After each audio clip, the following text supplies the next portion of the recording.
नौशहर फिरोज शहर के मरकज़ी चौंक ते वाक़िअ खंड जो वापारी दुकानदार मेवो खोकर प्रासरार तौर गायब थी वियो आहे। जॾहिं त संदनि माइटनि पारां दुकानदार जे अगवा जो शक ज़ाहिर कंदे नौशहर फिरोज थाणे ते एनसी दाख़िल कराई वई आहे।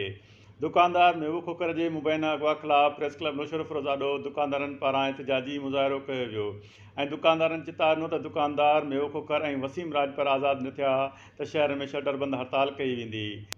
ऑल शॉपकीपर्स एसोसिएशन के अगवान अकबर चांडियो, गुलाम मुस्तफ़ा राजपर ऐं ॿियनि चयो त शहर बदअमनी जे वर चढ़ी वियो आहे। अॻ में वसीम राजपर खे अगवा कयो वियो ऐं हाणे दुकानदार मेवो खोकर अगवा कयो वियो आहे, जंहिं करे शहर में बदअमनीअ जी लहर छायल आहे ऐं दुकानदार अदम तहफ़्फ़ुज़ जो शिकार थी विया आहिनि। शहर में कारोबार करणु महाल थी वियो आहे। हिननि चयो त मेवो खोकर ऐं वसीम राजपर खे बाज़ियाब कराए शहरनि ऐं दुकानदारनि खे तहफ़्फ़ुज़ फराहम कयो वञे। दुकानदार मेवो खोकर जे पुट इम्तियाज़ खोकर ॿुधायो त बाबा मूंखे दुकान ते वेहारियो ऐं चयो त हू कब्रिस्तान मां थी वापसि अचे थो। हिन चयो त बाबा वटि 4 लख मौजूदु हुआ ऐं बाबा ईद ॾींहुं सुबुह खां गाइबु आहे, पर नौशहर फिरोज पुलिस को बि ताउन करण लाइ तयारु नाहे। अली अकबर चांडियो असांजी होलसेलर आहे किराने जो मेवे खान खोकर। असां अल्टीमेटम था ॾियूं 24 कलाक में ये आज़ादु न थियो नौशहर फिरोज मुकमल हड़ताल रहंदी ऐं रोड रास्ता टोटल बंदि रहंदा। जेसिताईं असांजो अमल असां मुकमल असां पुलिस ते को बि असां भरोसो न आहे।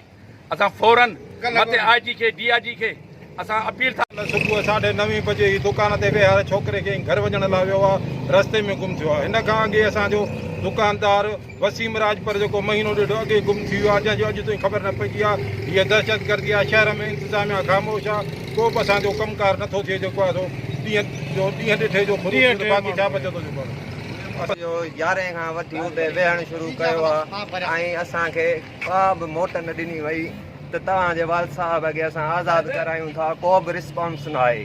पुलिस पंहिंजा पैसा वठी ऐं पंहिंजी दुकानदारी कयो वेठी आहे।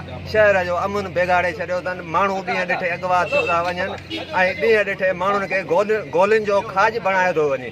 पुलिस जी एॾी लाक़ानूनीयत आहे जो शहर में जेको अचे थो दहशतगर्दी कयो हलियो थो वञे ऐं का बि पुलिस खे इहा ख़बर नथी पए त असां छा था कयूं ऐं अवाम जो तहफ़ुज़ कीअं करे। विहारे वियो आहे मूंखे जीअं मां अचां थो मुक़ाम दुआ घुरी मोटी थो अचां त पोइ था घर हलूं। उन खां थियो त पोइ गुम थी वियो त